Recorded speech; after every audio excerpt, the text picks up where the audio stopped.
drama. You're not. You're right.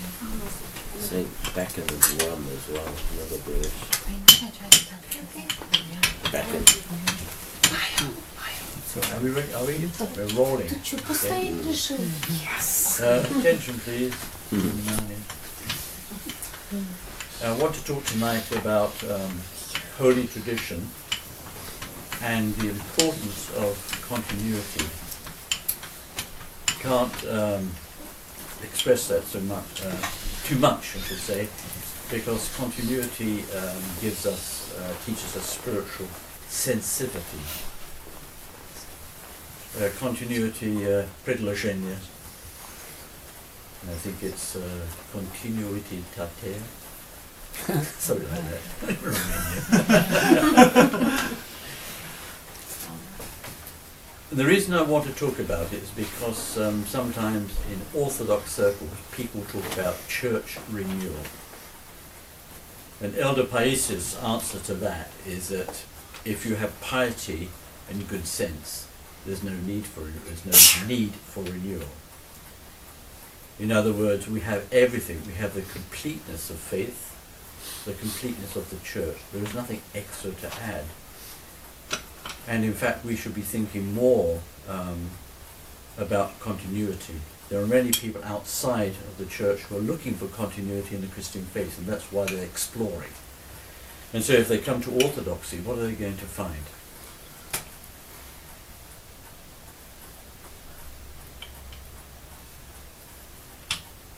In other words, if they're looking for continuity, we have it. And the important thing is that we are living it. We're not just talking about it or preaching about it or giving talks, but we're actually living it. We're living in this continual tradition of the church. Elder Paisius says that even people who are not Christian realize the value of antiquity, and so they go and collect antiquities. For example, they would rather have a collection of old icons than new ones. I mean, the reason is different. I mean, they're collecting antiques, but in fact there is actually there is some truth there, because they realize that the old icons have something special about them. And I think many of us have experienced that if you've visited icons or venerated icons, that you will find that there's a power or presence. I mean, I don't have to mention the Hawaii icon, that's a new one. But, you know, so that's the exception. But when we were in Jerusalem, we venerated the icon of Mother of God, which was the one that prevented St. Mary of Egypt entering the church. There it is to see. There it is. Can't believe, couldn't believe my eyes when I was told this is the icon. This is the icon from St. Mary of Egypt. In other words, all this history is strong. This is our Orthodox faith. We have an amazing faith. We have this continuity with the past, which is not dead, but is living. Because the church is really a living organism. It's not an institution. Some people may see it as an institution, which is sad, but in fact it is not. And we constitute the church, not the building. We are the church. Certainly in our community, we are the church, not the building that we worship in. Although it's wonderful to have it, it's important, and we try and beautify it and treat it with respect, but we are the church. And so we need to be a part of this continuity. And so it falls on us to be true Orthodox in everyday life, not something which we reserve for Sunday or feast days. Or maybe something at the end of the day when everything's finished and gone quiet. But during the day, so whatever your job is, whatever you do, has to be a part of your Orthodox faith. I always say to you, I've said to many of you in confession, that you have to have God in the equation, whatever you do. It doesn't matter what the job is. You could be driving a taxi. You drive it for God. And look at the influence. I mean, a taxi driver can have a terrific influence on people. Praying in the cab, or just being friendly, and people feel good, and they get out and think, well, that was an enjoyable ride, but they don't know why. We do, because the driver was praying. And so that's what I mean by workplace. Thais with children especially, a very special gift. Be able to work with young minds. In communist times, Christians were not allowed even to teach mathematics in schools, in case they influenced the children. I always find that rather remarkable, because how do if the communists don't believe in God, why are they worried about the effect of teaching mathematics? You know, not teaching propaganda, Christian propaganda, just teaching equations. But no. In other words, whatever we do as Orthodox Christians. Everything, and there's nothing that we don't do. If we can be conscious of it, that's good. In our work, we think, well, God bless, or there's a dispute going on, and or whatever it is, and you can pray about it. I'm not saying that you go. You see, in Orthodoxy, we do not preach our faith; we live it, and people sense it. And I always think of people say, well, I'd like to find out about Orthodoxy. And my answer is always, come to church. Come and see. If you're meant to become Orthodox, you will. There isn't any sort of persuasion, certainly no marketing for, to bring people into the church. We're not out there to collect numbers, but we are there to witness to our faith. So this idea of church, let me go back to that, church renewal, this is alien to Orthodoxy. Because if you have a living faith, there's no such thing as renewal. It's renewing itself in the sense that each generation is different. And obviously our views on Orthodoxy are different from our grandparents, and then before that. But not really, I mean, to a certain degree, but piety is still the same. I just want to, here, from Hebrews, the Epistle to the Hebrews, Jesus Christ is the same as yesterday, today, and forever. In other words, tomorrow. Nothing has changed. The teaching of the apostles has not changed. We do not need to have new versions of it. We do not need to make the church acceptable to the world around us, because if we do, then we conform our faith to our human weakness. We begin to base our faith on human weakness instead of on a higher level. We have the nobility of saints. We have this wonderful opportunity to have a relationship with the saints on a day-to-day basis. These are not people out of history books, out of fairy tales, they're real people. Some of us are more conscious of saints, and also I think there's sometimes you're closer to certain saints, you feel they're closer. And I think this is natural, like any relationship in a family. There's certain saints that are your favourites. And we hope that we are their favourites, because it is a relationship, right? It's not just one-way veneration. It works in both ways. And I'm sure you're familiar with that in certain situations. If you've been in danger or very ill and you pray to a saint, and there have been some good results. In other words, the world of the saints is not something reserved. It is part of our life and our own experience. If it isn't, then you need to get to know the saints. It's very important. Especially your patron saint. And I think what the problem is this church renewal is that people who basically don't have very much piety are conscience stricken. In other words, they see somebody being pious, venerating icons and praying, and they feel uncomfortable.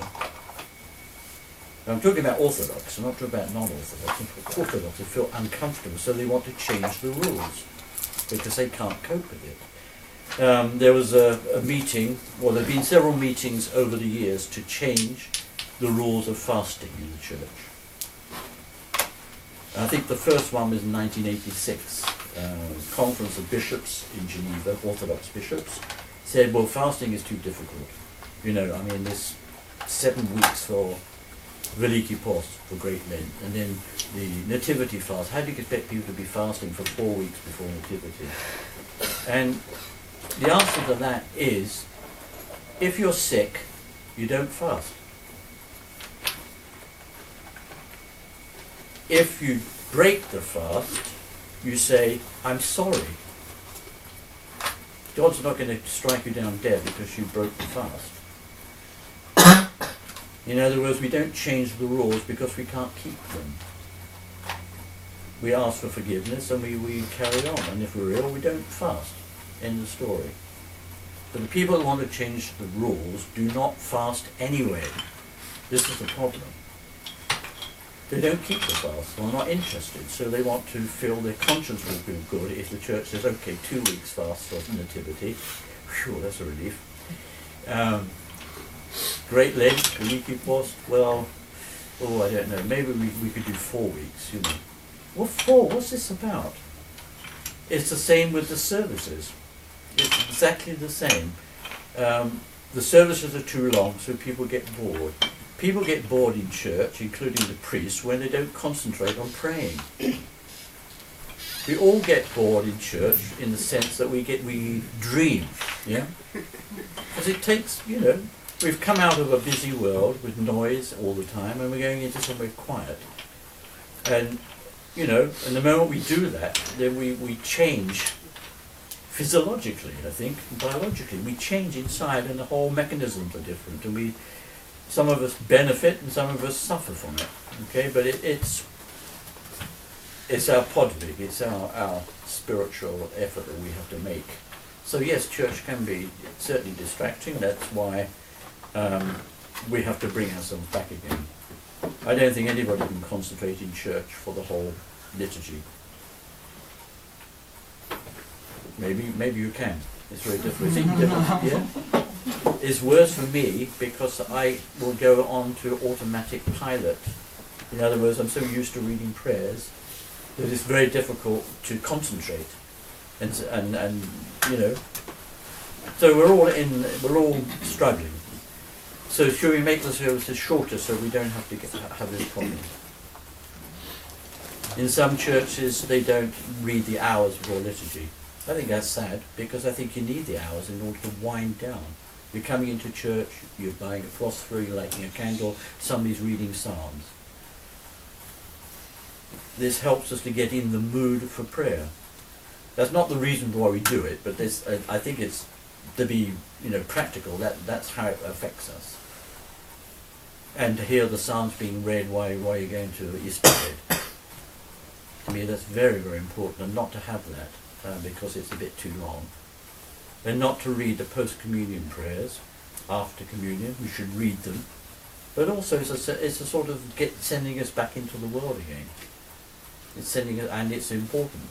And if you have received Holy Communion, you should stand to one side and listen to the prayers, because they are for you. Well, they're for all of us, because, as I say, it teaches us to prepare to go back into the world, busy world again. So this idea that we have to reduce everything is because people don't like it. I had a friend, well, an acquaintance actually, years ago, who was very pious as an Anglican, and he used to go to every service he could find in London, doing different rituals. He really was into rituals. And sometimes I would go with him out of curiosity, and also I enjoyed it, and I thought it was a good thing to do, not just curiosity. But then I became Orthodox, so I invited him to an Orthodox liturgy, and I don't know if he was ill or something, but he really could not stand it. He became what I call prickly. All his prickles, hairs went up like that. And I was amazed, because he was so into ritual and music and beautiful services, and yet when he saw Orthodox, he couldn't take it. He came to a sorry end, unfortunately, but anyway, but in other words, I'm mentioning that because this is our food, this is our faith. And people who are looking for it need to see that we are part of that. Elder Paisius talks about the importance of reverence for heritage. Now he goes through it in great detail, and I don't know whether, I'm not saying I don't agree, but I don't understand, okay, some of the things. He said that he he knew a young monk, and it wasn't himself, who went to live with an elder, and the elder kept all the clothes of his elder, that is Riasa, monastic clothes and headdress. He kept them. He kept everything that the elder ever had, and he put it in a cupboard and kept it tied in things. And a young monk living with him said, "Well, why don't you throw this junk away? What are you keeping all this stuff for? You don't use it." And the elder was very upset. In fact, he was in tears. He said, "But this belongs to my elder. Don't you understand that?" Anyway, this young monk did not understand, and eventually he left the holy mountain. I don't know what happened to him. He couldn't understand that we have to have reverence for our heritage. The elder Paisius says that he, in a cell, he went to a cell and there was a nail on the wall to hang up something. In monasteries, you hang things up on nails or whatever, you can hang it on. And he took the nail out because he didn't think that was a good place for it. Then later on he discovered that there was a reason for it. He doesn't tell you why. But he put the nail back. But by that time he'd ruined the wall by pulling the nail out.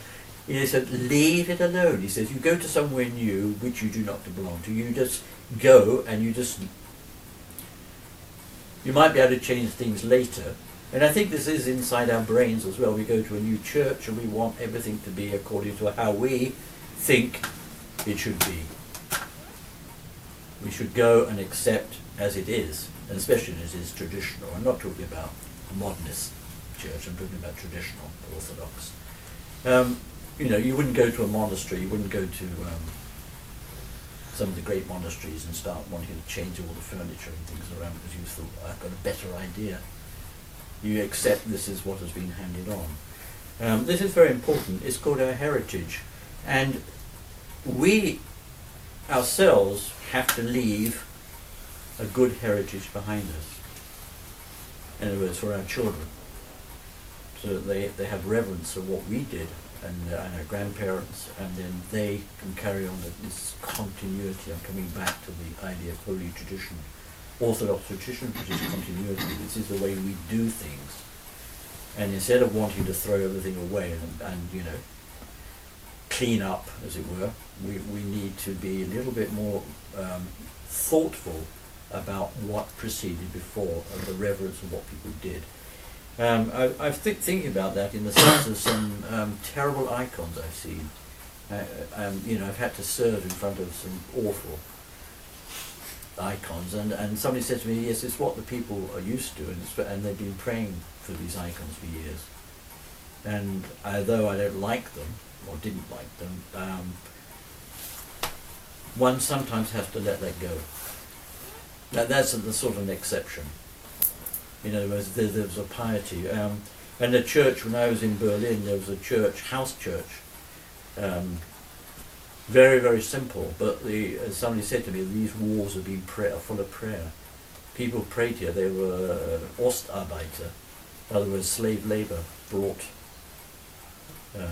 by the Germans from Russia and put in the factories to work to make bombs, and they prayed in this church. It was an ugly little church, actually. It really was. I didn't know how terrible it was until I saw it in daylight, as it were. They took the iconostasis out and put it in the side chapel in the cathedral, and it looked really very odd, actually. But I'd been worshipping there for 2 years, and I never even noticed it.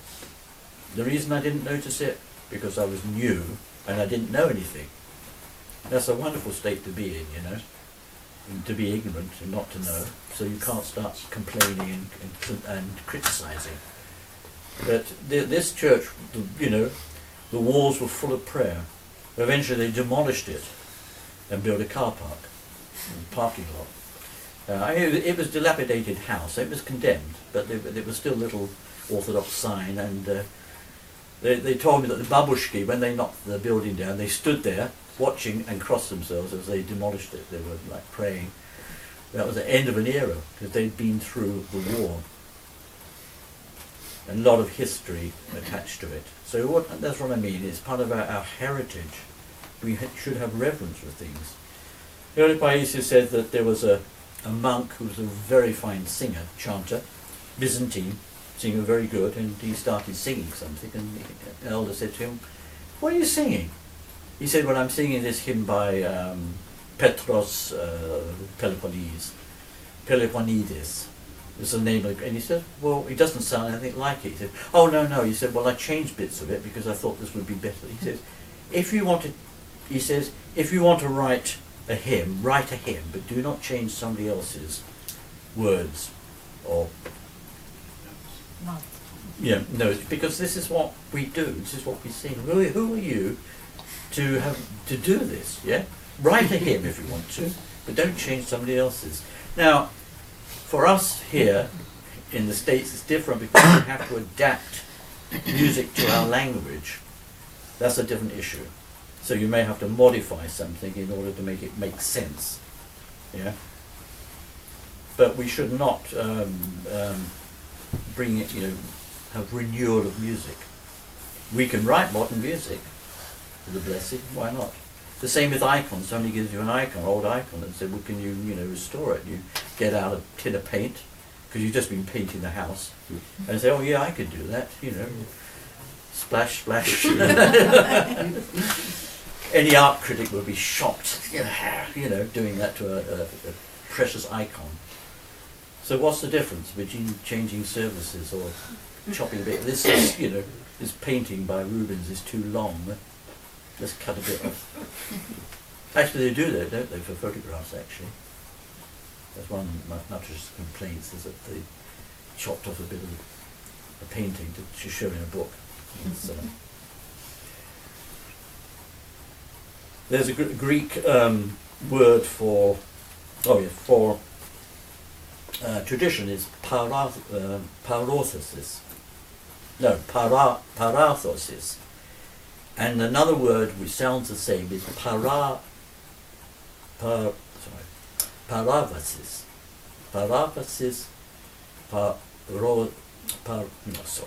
parorthosis. One means tradition, the other one means transgression. Transgression? Do you know what that means? It's Greek. It's Greek. Greek? Yes. Sin. So the people who want to modernize everything, Elder Paisios calls them transgressionalists, as opposed to traditionalists, which is quite a nice pun actually on what the word is. Oh yes, now I've finished with a story, again by Elder Paisios. He said that he went into a new cell. When I say new, I mean another, because they're ancient, dilapidated, and every room, and I don't know how many rooms, there's probably only about 3 or 4 rooms at the most, had 2 walking sticks in them. So this is odd, Why has he got, 8 walking sticks? So he started giving them away. Then later on, about a week later living there, he realised why there were 2 walking sticks. Do you know why? Can you guess? Windows. No. Invasion by snakes. So they were to catch the snake and put it out. So he'd given away some of them. So I didn't know. I mean, you don't know the end of the story, but I'll leave that to your imagination. Don't do that. Yeah. That dream too much. So, anyway, question time. So, how do you know, Father, if you're in a church, say you're in a new church or visiting, and the traditions, where did the traditions come from? Some of them feel like some of them are very local, and maybe not really handed down, they just kind of snuck in. Yes. How do you find out about those, or how do you know what really Well, should be it depends handed on the down? circumstances. I mean, if you were going to go to a new church, then you'd have to accept what they do. I mean, you have to find, you have to be comfortable in your own church. You may not have everything you want. It may not be as ideal as you think it should be. All right? That's my problem, not yours. But in visiting churches, there's, another story that I told a few weeks ago, or months ago, is that spiritual daughter of Elder Vitali Sidorenko in Tbilisi, in Georgia,